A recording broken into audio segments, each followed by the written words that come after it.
Әхмәт ауыл жерлеге праймеризында катнашучылар Кырмыштагы район мәдәният йортында уздырылучы алдан сайлауларга зур җаваплылык тоеп җыела башлады. Чөнки партия ишендәге алдан сайлаулар эчтиркем очрашкач кына була ала.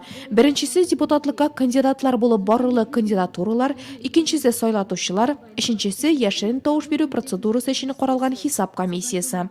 Такие, значит, выборы в республике пройдут в 38 городах, в 80-72 сельских поселениях и в 2 городских округах Казани и Набережные Челны. Всего представительные органы будут избраны более 7700 депутатов. Праймериз сайлаулар тәртибен аңлатудан башланып кетте. Шуннан соң сайлатучылар бюллетеннарда күрсәтелгән депутатлыкка кандидатлар итеп барачак кандидатураларның платформалары белән таныша алды. Бүген алар 15 иде.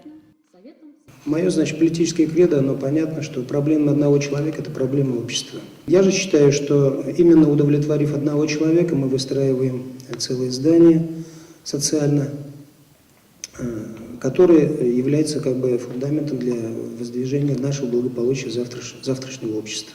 Сайлатучылар өчен кемдер таныш булса, араларында бу мәйданчыктан тәүге тапкыр депутатлыкка кандидат итеп баручылар да бар. Шуңа да бөтен игътибар аларның чыгышына юнәлтелгән. Ни дисәң дә, сайлау бюллетенендагы 15 кандидатның 10-сы өчен генә тавыш бире була. Әлеге җирлектә шулкадәр мандат каралган. Димәк, иң-иңнәрен сайларга кирәк. Люди должны знать, кого они выбирают. Кешеләр кемнәрне сайлаганнарын белергә тиеш. Алар эштәге хезмәттәшләр, күршеләре булырга мөмкин. Алар үзләрен районның социаль тормышында ничек күрсәтәләр, авыл җирлеге тормышында ничек катнашалар. Истән куйган кешене бер белмәгән кандидатны сайлап алу булырга тиеш түгел.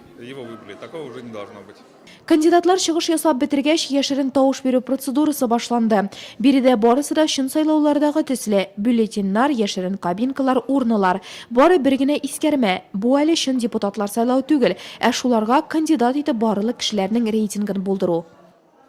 Мин сайлатучы буларак, беген самый достойный халыклы кешеләргә кул куйдым, кешеләр өчен кул куйдым. Без алар белән күп аралашабыз, бит инде бергә торабыз. Үзе безнең авылның кадәр бар яшь кандидат, аның өчен дә бик теләп куйдык. Киләчәктә инде ышанычыбызны акларлар дип исәплим.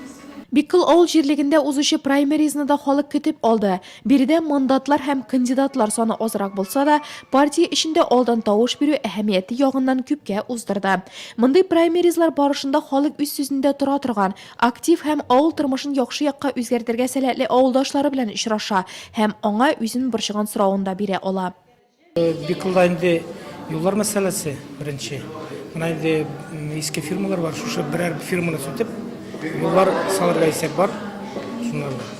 Менә инде безнең авылның кырыенда мусор чүп ясы инде дикәбит.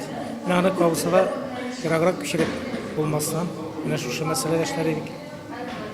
Так. И авылны инде яшәртү, куаклар утырту, яшеллеккә бастыру. Үз фикереңне белдерүнең мондый демократик ысулы тагы бер ягы белән үзенчәлекле. Праймеризлар барышында авыл халкы үзара салым буенча референдумнар үткәрү һәм аларның нәтиҗәләрендә шитләтеп үтмәде. Бик кыл аксакаллары да булачак депутатларга шул соравын җиткерә алды һәм үзара салым акчаларының җәй айларында кире әйләнеп кайтып, авыл зиратын 600 донә рәшәткә белән тотып алуга кулланылачагын ишетте. Катнашмыйча киләчәк безгә дә кирәк. Карт булып кына яшәп булмый. Безгә дә тормыш яшәргә кирәк. Безгә киләчәктә безгә авыл советы да кирәк, башкасы да кирәк, депутат да кирәк, башкасы да. Шуның өчен сайлауда катнашырга кирәк. Бу инде мәҗбүриятен турыдан-туры үзеңнең вожданың белән килү, фикерен белдерү. Партия ишендә алдан сайлаулар бүген Кышытканлы, Мамык, Сәләнгеш, Тернәс авыл җирлекләрендә дә узды. Барлыгы 26 авыл һәм бер шәһәр мәйданчыгында узачак праймеризлар барышында киләчәктә 235 депутат мандатына дәгъва кылачак кандидатуралар сайланачак. Ә менә инде аларның рейтингта яхшы урыннар алганнары һәм партия конференциясендә сайлап алынганнары депутатлыкка кандидат булып барачак. Әмма монысы муниципаль сайлаулар игълан ителгәч кенә башкарыла.